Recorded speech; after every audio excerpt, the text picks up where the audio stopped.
Hi there. So this video is going to be about returning to work or maintaining at work.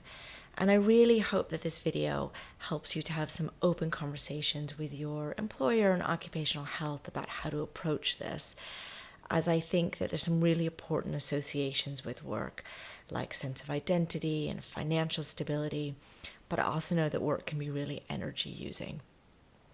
So my top tip one is that your return to work plan ideally needs to be gradual and flexible. I oftentimes hear people say that what's been agreed is quite rigid. So week one, you'll do 25% of your work responsibilities, week two, 50%, and so on. I actually really prefer a phased return to work where you and your employer have a conversation at each phase about how you're maintaining.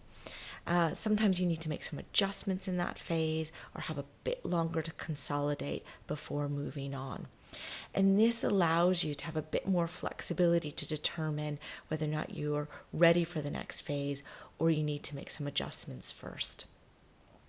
And that connects to the other bit of flexibility, which is that we know that people that live with persistent fatigue, their symptoms fluctuate, and they tend to be more sensitive to changes in their routine. And so having something written into your return to work plan around symptom fluctuations. Maybe it says something like, when my symptoms worsen, I'll have the option to, let's say, work from home, have more flexible work hours, taking breaks. And this allows you to be able to maintain at work while managing your condition.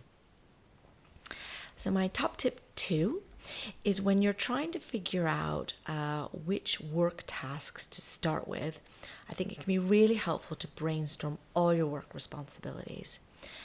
What are the physical demands? What do you need to do on the computer? What tasks are social?